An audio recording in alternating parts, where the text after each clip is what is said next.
बर'नि मुंदांखा फावखुंग्रि पेन्सि ब्रह्मआ इन्टारनेशनेल बेस्ट एक्ट्रेस एवार्ड मोननो हादों। Best actress award at big sound international film festival Canada 2020।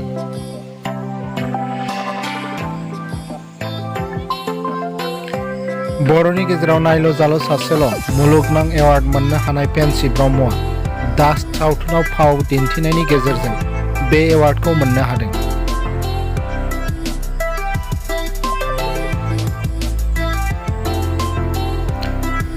जोलै द सीडआ पेन्सि ब्रह्मनि गिबि सावथुन।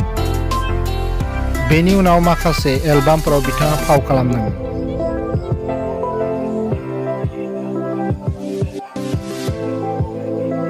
दास सावथुना पेन्सि ब्रह्मनि नैथि दिहुननाय सावथुन।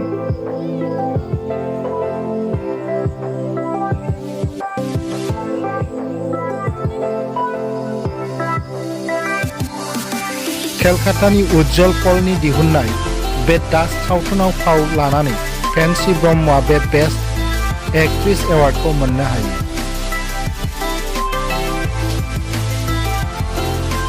थांनाय 20 अक्ट'बर 2020आव कानाडायाव जानानै थांनाय best actress award at big sound international film फेस्टिवलाव बे एवार्डखौ फोसावनाय जायो। बर'नि मुंदांखा फावखुंग्रि पेन्सि ब्रह्मआ इन्टारनेशनेल बेस्ट एक्ट्रेस एवार्ड मोननो हादों। पेन्सि ब्रह्मनि बे देरहासारनाया बर'नि थाखाय मोनसे जारिमिनारि आरो देरगाथाव देरहासारनाय। बर'नि गेजेराव नायल' जाल' सासेल' मुलुगनां एवार्ड मोननो हानाय पेन्सि ब्रह्मआ दास सावथुनाव फाव दिन्थिनायनि गेजेरजों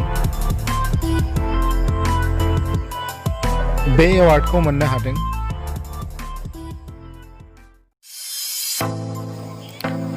बर'नि मुंदांखा फावखुंग्रि पेन्सि ब्रह्मआ इन्टारनेशनेल बेस्ट एक्ट्रेस एवार्ड मोननो हादों। Best actress award at big sound international film festival Canada 2020।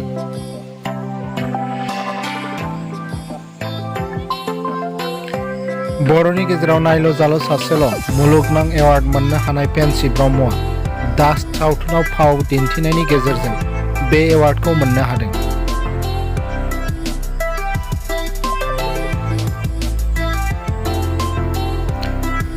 जोलै द सीडआ पेन्सि ब्रह्मनि गिबि सावथुन।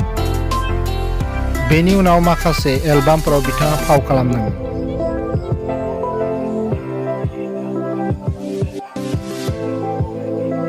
दास सावथुना पेन्सि ब्रह्मनि नैथि दिहुननाय सावथुन।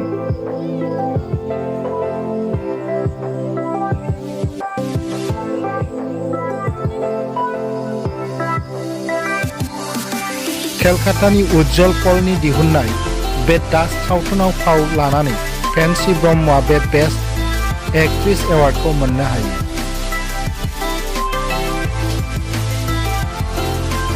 थांनाय 20 अक्ट'बर 2020आव कानाडायाव जानानै थांनाय best actress award at big sound international film फेस्टिवलाव बे एवार्डखौ फोसावनाय जायो। बर'नि मुंदांखा फावखुंग्रि पेन्सि ब्रह्मआ इन्टारनेशनेल बेस्ट एक्ट्रेस एवार्ड मोननो हादों। पेन्सि ब्रह्मनि बे देरहासारनाया बर'नि थाखाय मोनसे जारिमिनारि आरो देरगाथाव देरहासारनाय। बर'नि गेजेराव नायल' जाल' सासेल' मुलुगनां एवार्ड मोननो हानाय पेन्सि ब्रह्मआ दास सावथुनाव फाव दिन्थिनायनि गेजेरजों बे एवार्डखौ मोननो हादों।